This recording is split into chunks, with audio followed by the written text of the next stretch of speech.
নখের ফোলা ভাব একদম, যাকে বলা হয় ক্লাবিং, CLUBBING, ক্লাবিং। এই ক্লাবিং কিন্তু জানবেন, এই যে আমি বললাম এক্ষুনি, যেমন দর্শন স্পর্শন প্রশ্নের পরীক্ষার তত্ত্বরোগিনাম 5000 বছর আগে কিন্তু জানবেন প্যাথোলজি ছিল না, মাইক্রোবায়োলজি ছিল না, বায়োকেমিস্ট্রি ছিল না, কিন্তু আয়ুর্বেদ পৃথিবীর প্রাচীনতম চিকিৎসা বিজ্ঞান ছিল। জন্ডিস দেখা হয় চোখের ওপরের পাতায়, হলদেটে হচ্ছে কিনা। রক্তাল্পতা দেখা হয় চোখের নিচের অংশে।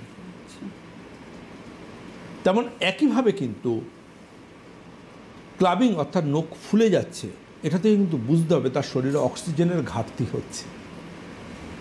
নখটা খালি এইভাবে সামনে ধরবেন, আমরা বলার চেষ্টা করব তার মধ্যে অ্যাজমার টেন্ডেন্সি রয়েছে কিনা। নখের থেকে রোগ নির্ধারণ করা হয় 5000। সবচেয়ে মজার কথা, 5000 বছর আগে আয়ুর্বেদ চিকিৎসা বিজ্ঞান এটা বলে গেছে। আজকের সায়েন্স বলছে হ্যাঁ সত্যি, নখ যে ফোলা ভাব বা ক্লাবিং, সেটা কিন্তু শরীরে অক্সিজেনের অভাবের অন্যতম একটা সংকেত।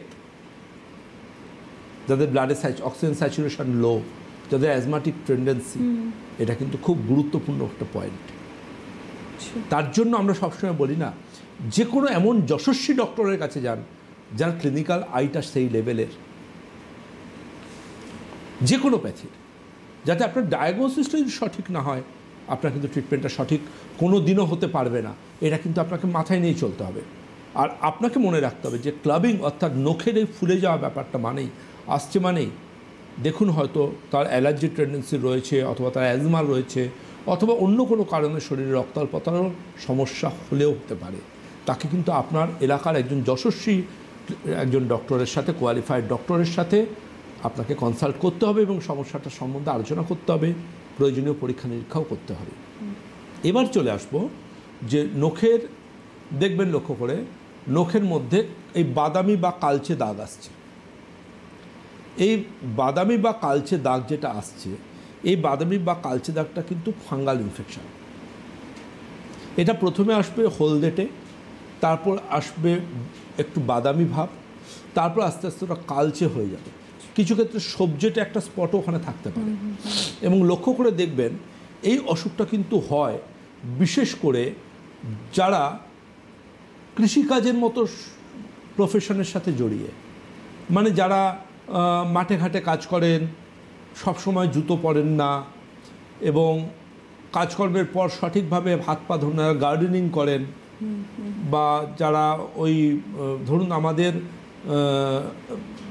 মা বোনেরা যারা হোম মেকার, যারা প্রচুর জল ঘাঁটেন, বিভিন্ন রকম ডিটারজেন্ট ঘাঁটছেন, জল ঘাঁটছেন, তাদের কিন্তু এই সমস্যাটা আসার প্রবণতা খুব বেশি।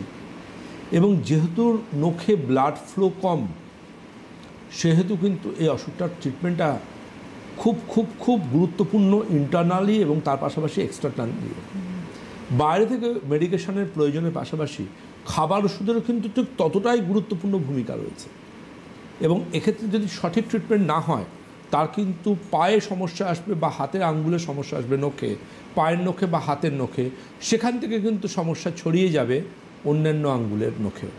ধরুন কারো হাতে এলো, দেখা যাবে তার পায়ে চলে এসছে কয়েক মাস পর বা কয়েক বছরের মধ্যে। এবং এই অসুখ নিয়ে তিনি জেরবার হয়ে যান, কিছুতেই কমতে যায় না।